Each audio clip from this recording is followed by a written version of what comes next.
Alhamdulillah. Alhamdulillahilladzi bi ni'matihi tatimmus shalihat wa bi 'afwihi tughfarudz dzunubu was sayyi'at wa bi karamihi tuqbalul ataya wal qurubat wa bi lutfihi tustarul uyub waz zallat.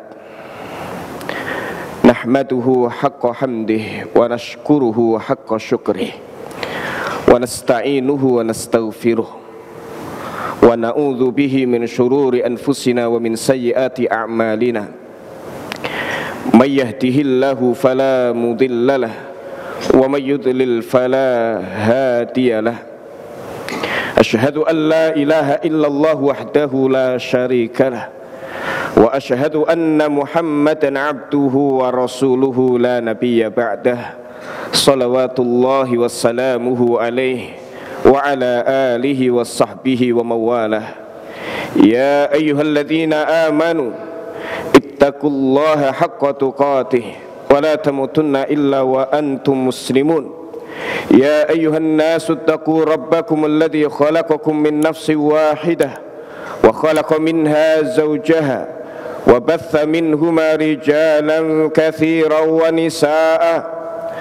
Wattaqullaha alladzi tasaaluna bihi wal arham innallaha kana 'alaikum raqiba. Ya ayyuhalladzina amanu ittaqullaha wa qulu qawlan sadida yuslih lakum a'malakum wa yaghfir lakum dhunubakum wa may yuti'illaha wa rasulahu faqad faza fawzan 'azima. Amma ba'd, fa inna asdaqal hadithi kitabullah wa ahsanal huda huda nabiyyina Muhammadin sallallahu alaihi wasallam wa syarral umuri muhdatsatuha fa inna kulla muhdatsatin bid'ah wa kulla bid'atin dhalalah. Ayyuhal muslimuna ibadallah, hadirin jamaah salat Jumat Masjid Istiqamah, semoga senantiasa dirahmati Allah Subhanahu wa taala.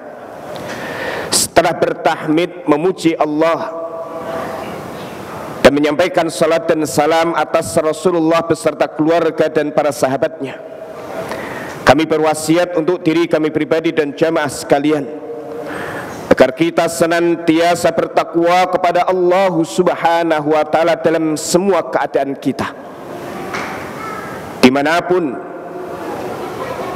dan kapanpun. Berharap Allah Subhanahu wa taala anugerahkan kepada kita ats-tsabat di akhir hayat dan menganugerahkan kepada kita husnul khatimah, sebagaimana firman-Nya tabaraka wa taala, ya ayyuhalladzina amanu ittaqullaha haqqa tuqatih wa la tamutunna illa wa antum muslimun. Hadirin jamaah salat Jumat rahimakumullah, hari ini adalah Jumat terakhir dari bulan Dzulhijjah 1446 Hijriah. Allah Subhanahu wa taala memberikan kesempatan kepada kita berjumpa dengan tahun 1446 Hijriah mendekati akhirnya. Tentu banyak amalan-amalan yang telah kita kerjakan dari kebaikan-kebaikan, berharap kepada Allah akan menerima amal ibadah tersebut. Dan pastinya banyak juga salah dan khilaf, banyak maksiat dan kedurhakaan yang kita kerjakan di hari-hari yang telah lalu. Berharap kepada Allah Subhanahu wa taala kesalahan-kesalahan kita dihapuskan, dosa-dosa kita diampuni, diantaranya melalui sebagian amal-amal ibadah yang kita kerjakan seperti puasa di hari Arafah. Dan tentunya hadirin rahimakumullah, harap adik-adik yang di atas agar diam untuk menyimak khutbah sehingga tidak mengganggu jamaah lainnya. Ya. Banyak nikmat yang kita dapat, namun di antara nikmat yang paling istimewa yang senantiasa Allah jaga untuk kita dibuktikan hari ini kita dengan penuh keikhlasan datang ke rumah Allah untuk melaksanakan ibadah Jumu'ah, yaitu nikmat la ilaha illallah.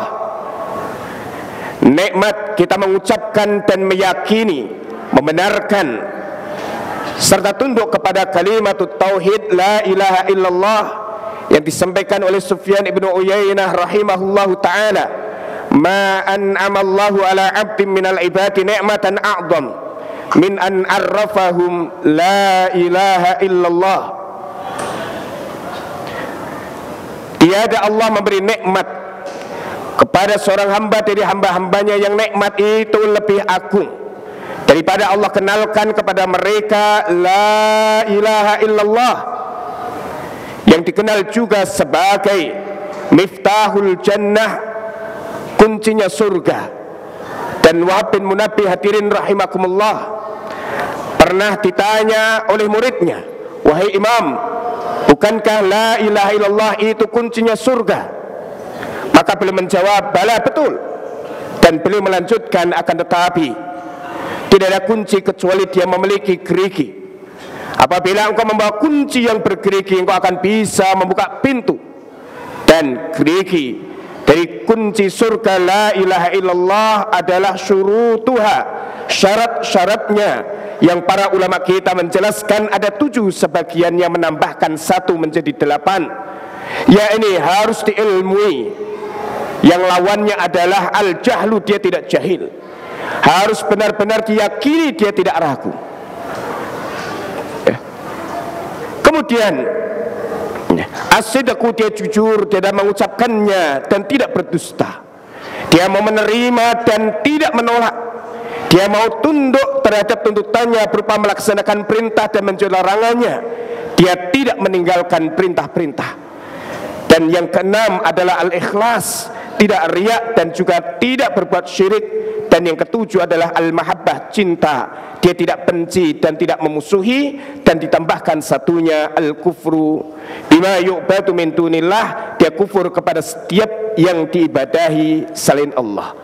Sehingga dengan ini, hadirin rahimakumullah, kalimatut tauhid, kalimatut tahlil, kalimatut taqwa, kalimatul ikhlas yang banyak kita baca di bulan Dzulhijjah ini melalui rangkaian kalimat takbir ataupun juga zikir harian-harian kita, akan benar-benar bisa mengantarkan kita kepada kebahagiaan yang kekal abadi, yaitu kebahagiaan di jannahnya Allah Subhanahu wa ta'ala.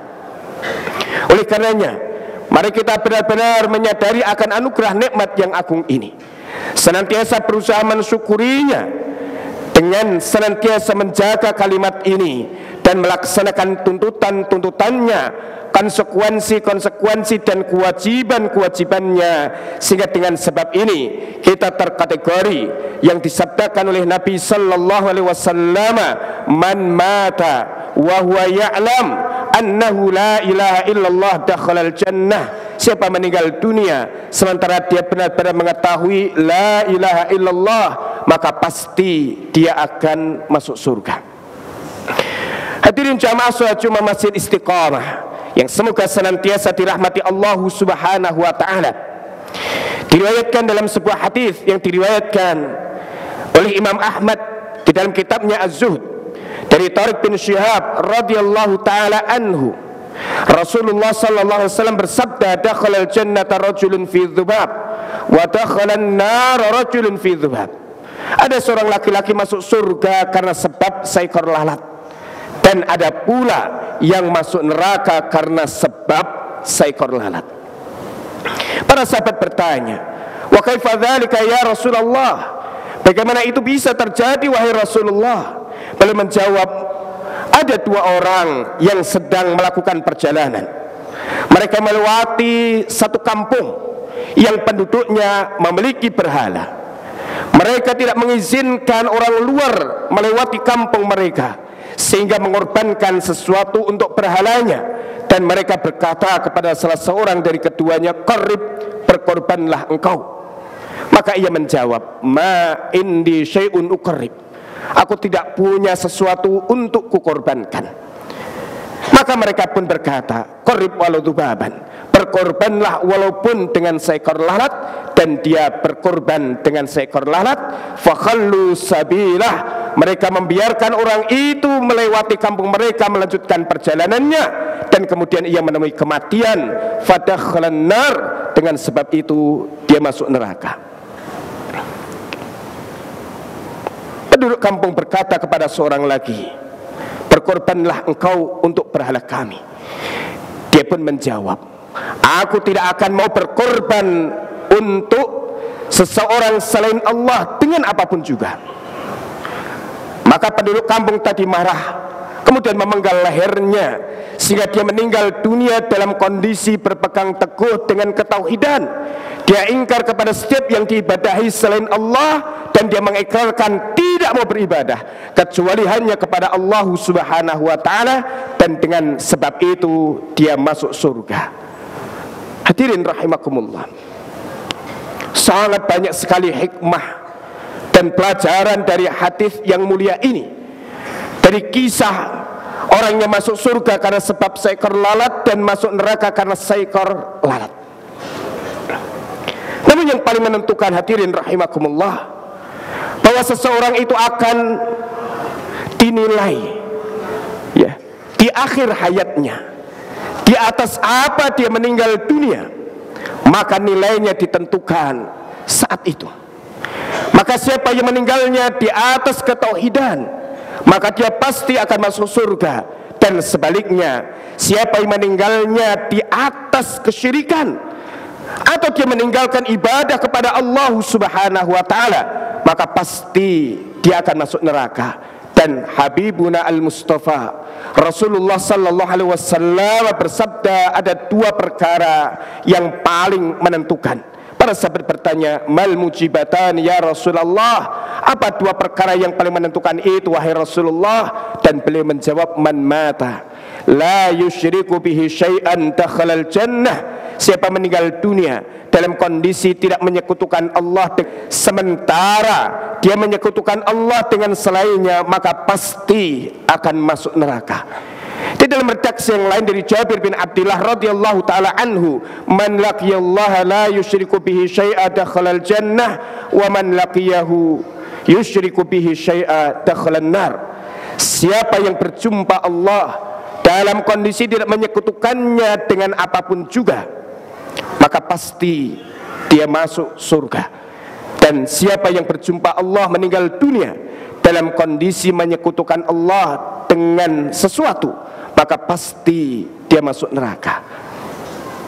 Oleh sebab itu, hadirin rahimakumullah, hendaknya kita mewaspadai tentang kesyirikan yang ada kalanya dia bersifat lahir atau nampak, dan ada kalanya dia bersifat batin atau yang ada dalam hati kita berupa niatan, tujuan dan kehendak dari amal.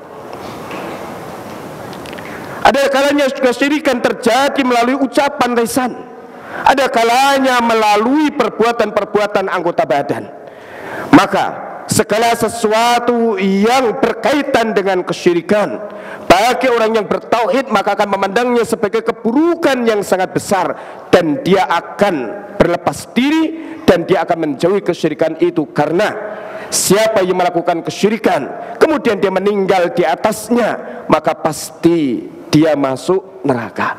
Dan hadis tadi juga menunjukkan bahwa sekecil dan seremeh apapun kesyirikan dalam pandangan manusia, maka dia besar di sisi Allah Subhanahu wa ta'ala.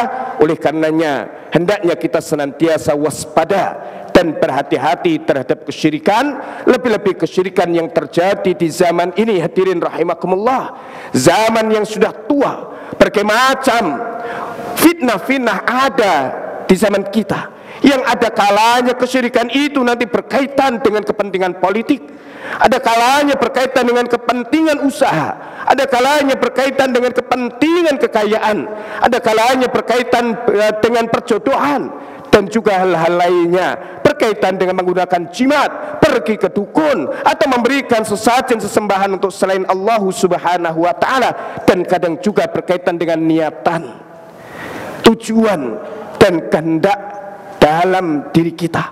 Itulah yang terjadi pada 3 orang yang disebutkan di hadis riwayat Muslim.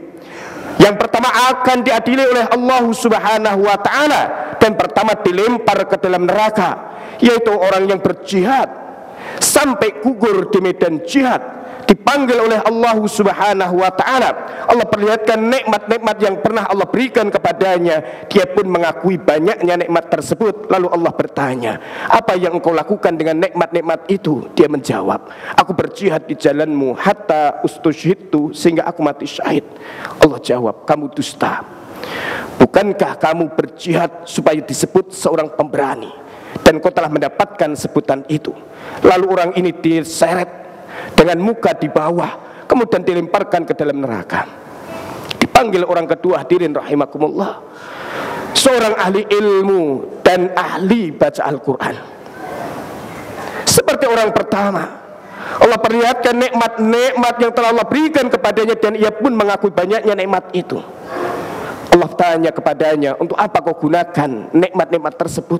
"Aku belajar ilmu dan mengajarkannya karenamu, dan aku membaca Al-Quran karena mengharapkan keridhaanmu." Dan Allah Ta'ala berfirman, "Kamu dusta. Dulu kamu belajar ilmu supaya kamu disebut alim, dan engkau membaca Al-Quran supaya disebut sebagai qari, dan kau telah mendapatkan sebutan itu." Orang ini pun diseret dan dilemparkan ke neraka. Dan yang ketiga adalah orang kaya raya yang banyak sedekahnya. Seperti 2 orang sebelumnya, Allah tanya kepadanya, "Untuk apa kau gunakan nikmat-nikmat tersebut?" Dia pun menjawab, "Tidak ada jalan yang engkau sukai untuk aku infak padanya kecuali aku berinfak di jalan itu karenamu." Maka dijawab, "Kamu dusta. Bukankah dulu kamu bersedekah, kamu berinfak supaya disebut seorang dermawan, dan kau telah mendapatkan sebutan itu." Dan kemudian orang ini pun diseret dan dilemparkan ke dalam neraka. Hadirin rahimakumullah, saat hadis ini dibacakan kepada Muawiyah bin Abi Sufyan, beliau pun langsung pingsan. Dan ketika siuman beliau membaca ayat 15 dan 16 dari surah Hud, "Man kana yuridul hayatad dunya wa zinataha nuwaffi ilaihim a'malahum fiha wa hum fiha la yubkhasun. Ulaika alladziina laysa lahum fil akhirati illa an-nar wa habita ma sana'u fiha wa batilun ma kanu ya'malun."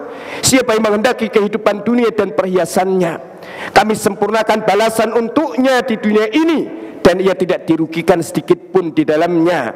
Orang-orang ini adalah mereka yang tidak mendapatkan bagian di akhirat kecuali neraka. Terhapus seluruh pahala amalnya dan dinyatakan batil amal yang pernah diperbuatnya. Ini yang disebut dengan syirik, berkaitan dengan niat, berkaitan dengan tujuan hidup, dan juga berkaitan dengan kehendak dari satu amal yang kata Ibnul Qayyim rahimahullahu ta'ala seperti samudera luas yang tidak bertepi. Banyak orang terjumus ke dalamnya, namun mereka tidak menyadarinya. Inilah kesyirikan, hadirin rahimakumullah. Maka hendaknya kita senantiasa mewaspadainya dan senantiasa berusaha menjauhkan diri ini dari kesyirikan, baik lahirnya maupun batinnya, baik besarnya maupun kecilnya. Dan Nabi SAW menyampaikan bahwa kesyirikan pada umat ini seperti semut hitam yang berjalan di atas batu hitam. Sebagian sahabat seperti Ibnu Abbas menambahkan di tengah kegelapan malam, sehingga terkadang seseorang menjalankan kesyirikan tapi dia tidak menyadarinya. Dan para sahabat bertanya, "Ya Rasulullah, kalau kesyirikan seperti itu bagaimana kami selamat darinya?" Dan kemudian beliau ajarkan kepada mereka satu doa yang apabila mereka membacanya akan terselamatkan dari kesyirikan besarnya dan kecilnya. Ini, Allahumma inni a'udzubika an usyrika bika wa ana a'lamu wa astaghfiruka lima la a'lamu. Ya Allah, aku berlindung kepadamu dari menyekutukanmu dengan sesuatu sementara aku mengetahuinya, dan aku mohon ampun kepadamu dari yang tidak aku ketahui. Dan semoga Allah Subhanahu wa ta'ala senantiasa membantu kita untuk menjaga la ilaha illallah dan memurnikan ibadah-ibadah kita hanya untuk Allah Subhanahu wa ta'ala, serta dijauhkan dari kesyirikan baik yang lahir maupun yang batin. Aqulu qouli hadza wa astaghfirullah li wa lakum wa lisairil muslimina min kulli dhanbin fastaghfiruh innahu huwal ghafurur rahim.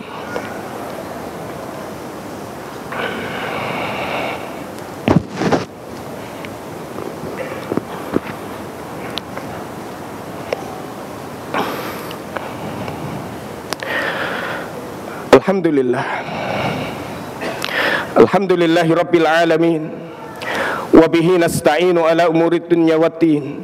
Wassalatu wassalamu ala asyrafil anbiya'i wal mursalin, nabiyyina Muhammadin wa ala alihi wa sahbihi ajma'in, amma ba'd. Faya ibadallah, usikum wa iyaya nafsi bitaqwallah. Faqad qala Rabbuna jalla wa ala, ya ayyuhalladzina amanu ittaqullaha haqqa tuqatih wa la tamutunna illa wa antum muslimun. Hadirin rahimakumullah, di antara pelajaran penting dari kisah orang yang masuk surga karena seekor lalat dan masuk neraka karena seekor lalat adalah bahwa surga dan neraka dekat kepada kita, bahkan lebih dekat daripada tali sandal kita. Sebagaimana disabdakan Nabi SAW, al-jannatu aqrabu ila ahadikum min syiraqi na'lih wan naru mithlu dhalik. Surga dekat kepada salah seorang kalian daripada tali sandalnya, neraka pun juga demikian. Oleh sebab itu, hadirin rahimakumullah, hendaknya kita senantiasa mewaspadai kesyirikan ini, terutama di akhir hayat kita. Karena sesungguhnya ya, al-umru bi akhirih, umur itu ditentukan pada akhirnya, wal amal bi khatimatihi, dan amal ditentukan pada penutupnya. Wa man asa'a fi akhir umrihi, maka siapa yang berbuat buruk di akhir usianya, laqiya rabbahu bidzalikal wajhi, maka dia akan berjumpa kepada Tuhannya dengan wajah orang yang berbuat keburukan. Dan semoga Allah Subhanahu wa ta'ala senantiasa menjaga diri kita dan keluarga kita untuk senantiasa teguh istiqamah di atas keimanan, di atas ketauhidan, di atas ibadah kepadanya semata, dan dijauhkan dari segala bentuk kesyirikan. Allahumma salli wa sallim wa barik ala nabiyyina Muhammadin wa ala alihi wa sahbihi ajma'in, wardu anna ma'ahum bi rahmatika ya arhamar rahimin. Allahumma lakal hamdu kama yanbaghi li jalali wajhika wa 'azimi sultanik. Allahumma lakal hamdu kulluhu wa lakal syukru kulluhu wa ilaika yurja'ul amru kulluhu. Lakal hamdu ya Rabbana bil iman, wa lakal hamdu bil islam, wa lakal hamdu bil mali wal ahli wal mu'afah. Rabbana ighfir lana wa li walidina warhamna warhamhum ya Rabbana kama rabbawna shighara. Walil mu'minina wal mu'minat wal muslimina wal muslimat al ahya'i minhum wal amwat. Rabbana ighfir lana wa li ikhwanina alladhina sabaquna bil iman, wa la taj'al fi qulubina ghillan lil ladzina amanu Rabbana innaka ra'ufur rahim. Rabbana zalamna anfusana wa illam taghfir lana wa tarhamna lanakunanna minal khasirin. Allahumma inna na'udzubika an nusyrika bika syai'an na'lamuh wa nastaghfiruka lima la na'lamuh wa nastaghfiruka lima la na'lamuh wa nastaghfiruka ya Rabbana lima la na'lamuh. Rabbana la tuzigh qulubana ba'da idh hadaitana wa hab lana min ladunka rahmah innaka antal wahhab. Allahumma inna nas'aluka mujibati rahmatik wa azaima maghfiratik wal ghanimata min kulli bir was salamata min kulli syarr wal fawza bil jannati wan najata minan nar. Allahumma la tada' lana dhanban illa ghafartah wa la hamman illa farajtah wa la daynan illa qadaitah wa la hajatan min hawaijid dunya hiya laka ridwan wa lana salahun illa qadaitaha ya arhamar rahimin. Allahumma ansur man nasaraddin wa khdhul man khadhala al-muslimin. Allahumma a'izzal islam wal muslimin wa ahlikil kafarata wal musyrikin a'da'aka a'da'ad-din. Allahumma ansur ikhwanana al-muslimin al-mustad'afina fi Palestin. Allahumma ansurhum wa anta khairun nasirin. Allahumma arhamhum wa anta arhamur rahimin. Allahumma alayka bisuyuniha al-mu'tadina wa awanihim innaka ala kulli syai'in qadir. Rabbana taqabbal minna innaka antas samiul alim wa tub alaina innaka antat tawwabur rahim. Rabbana atina fid dunya hasanah wa fil akhirati hasanah wa qina adzaban nar. Wa sallallahu ala nabiyyina Muhammadin wa ala alihi wa sahbihi wa barik wa sallim ajma'in walhamdulillahi rabbil alamin wa la dzikrullahi akbar.